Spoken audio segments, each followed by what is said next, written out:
মন যারে তোমার প্রাণে চায়, ভক্তি বিশ্বাস প্রেম একাধারে তিন, যাহার কাছে ভোজ থাকবে চিরদিন, চন্ডাল কিংবা হোক না মলিন পড়ে থাকে তার চলাস।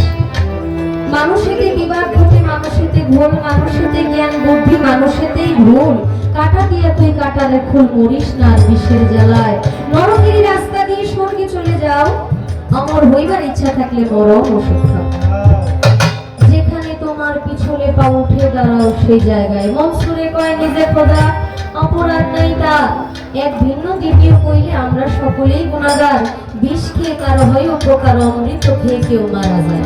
হালালিতে হারাম আছে ভাবের বিপর্যয়, এক শব্দ স্থান বিশেষে ভিন্ন অর্থ হয়। ভাব বুঝিয়ে জ্বালালে কই প্রেমের হাওয়া লাগলো না মোর।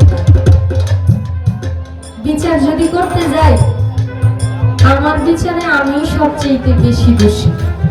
কেউ যদি আমাকে আঘাত করে অপমান করে, এর জন্য তো আমিই দায়ী। আরেকজন দোষ দেওয়ার সুযোগ আছে? কোনোভাবেই সম্ভব আরেকজনকে আমি দোষারোপ করব? আপনি যার উপকার করবেন সবসময় মনে রাখবেন সে আপনাকে ক্ষতি করার জন্য চরম পর্যায়ে অপেক্ষায় বসে আছে। আপনি যে উপকারটা করলেন সেই উপকারের প্রতিদান কিভাবে দিবে জানেন? আপনাকে আঘাত করে কষ্ট দিবে। আপনি যখন কার উপকার করবেন তখন মনে মনে ভাবতে হবে সে আমাকে কষ্ট দিবে, তার কাছ থেকে আমি ভালো কিছু আশা করতে পারি না। কিন্তু আপনি যখনই ভালো কিছু আশা করবেন তখন আপনি কষ্ট পাবেন, তার জন্য আশাও করবেন না, কষ্ট পাবেন। এই যে গানটা করলাম, গানটা গাইছি, আমার ঘরের ধন সব লুইটা নিল জানা এক চোরে, আমি মুখ দেখাবো কারে, আমি মুখ দেখাবো কারে। টাকা পয়সা সোনা দানা সবই আছে ঘরে, এমন ধন সে করলো চুরি যা ছিল সাততলার উপরে। মানুষ আমরা আমাদের নিজেদের বিবেক, আমাদের সতীত্ব এমন জায়গায় বিলীন করে দেই, টাকা পয়সা সবই আছে, কিন্তু যেই সম্পদ আল্লাহ পাক আমাকে দিয়ে দিল 16 আনা সম্পদ, যার অপচয় নষ্ট করতে না বললো সেটাই আমরা অপচয় নষ্ট করি বেশি। আসলে বাবাজি রশিদ সরকারের একটা মেয়ে ছিল, কন্যা ছিল, যে কন্যাকে তার প্রতিবেশী মেরে ফেলছিল। আমি যদিও ঘটনাটা এত বড় করে বলবো না, আপনাদের কষ্ট হইতেছে না? 2 মিনিট সময়। যে গীতিকার, যে সাধকের গান গাইতেছি তার মেয়েকে প্রতিবেশী হিংসা করে যে কোনো কারণে, ঝগড়ার কারণে ওই বাচ্চাকে হত্যা করে ফেলছে।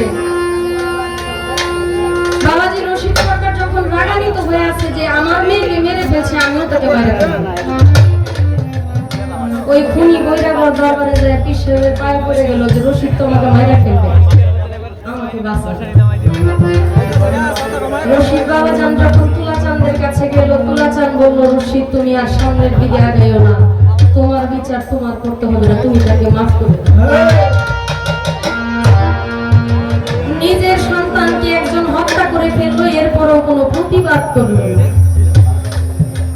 তুলাচাঁদের কাছে বিচার দিল, সেই হক বিচারে রশিদ নিজেই এখন দোষী।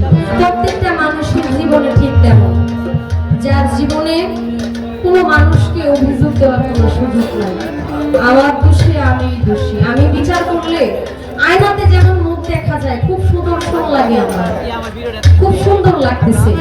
আসলে আমার ভিতরের খাদিজাটাকে যদি দেখা যেত, আমি মনে হয় ভয় পেয়ে যেতাম তোমাকে দেখতে, যে আমি এতটা কুচ্ছি, এতটা খারাপ, এত না নিকৃষ্ট মানুষ। প্রতিটা মানুষ যদি আয়নার দিকে তাকায়, তার চেহারার দিকে তাকায়, আল্লাহকে এটা বলে আল্লাহ আপনি আমার চেহারা সুন্দর দিয়েছেন, এর সাথে আমার চরিত্রকেও সুন্দর করে দেন। সে যদি বুঝতে পারতো এই মুখের আড়ালেও একটা ভয়ঙ্কর রূপ আছে, আয়নার মধ্যে যদি নিজের মুখ, নিজের চরিত্রটা দেখা যাইতো, সে নিজেই ভয়ে আতঙ্কে মারা যাইত। কবি রশিদ সরকার তার গানের মধ্যে কি বললেন?